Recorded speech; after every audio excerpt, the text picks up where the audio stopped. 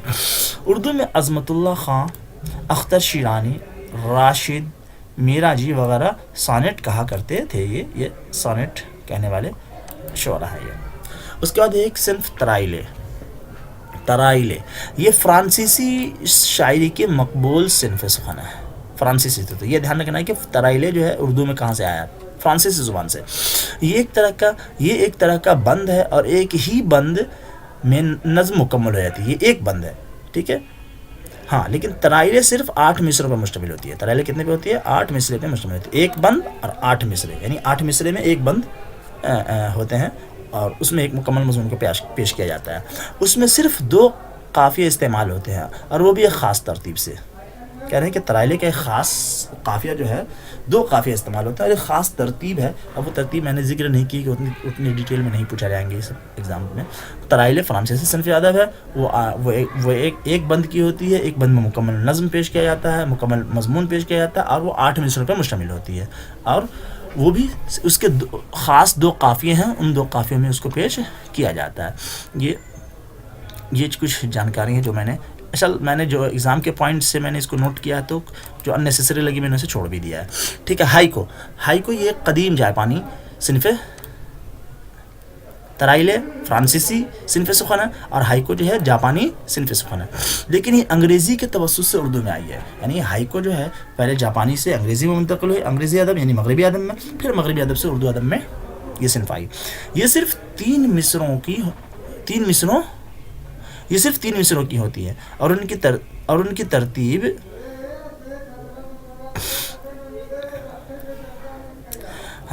کیا اردو میں آئی ہے، یہ صرف 3 مصروں پر مشتمل ہے،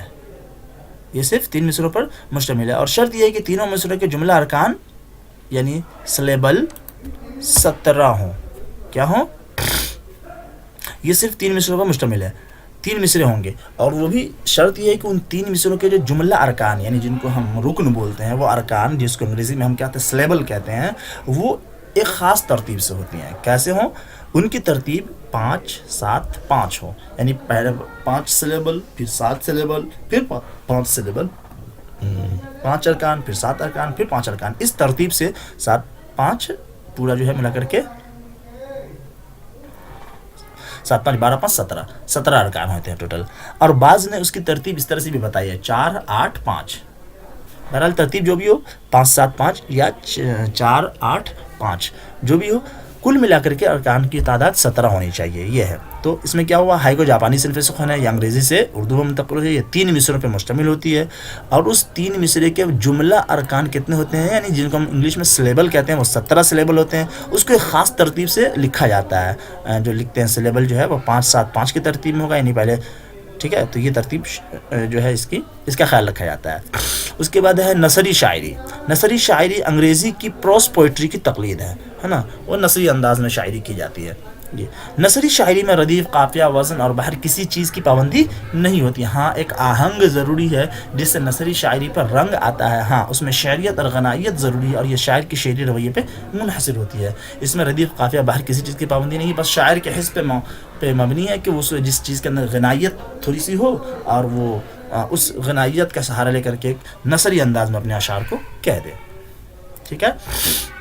اردو میں سجاد ظہیر اور خورشید الاسلام کے نام اس میں نمایاں ہے، ٹھیک ہے دوستو۔ تو یہ آج کی ویڈیو تھی جس میں ہم نے نظم سے متعلق جو حیتیں تھیں، مختلف حیتیں، اس کا ذکر کیا۔ انشاءاللہ اگلے ویڈیو میں ہم مرثیہ کے بارے میں بات کریں گے۔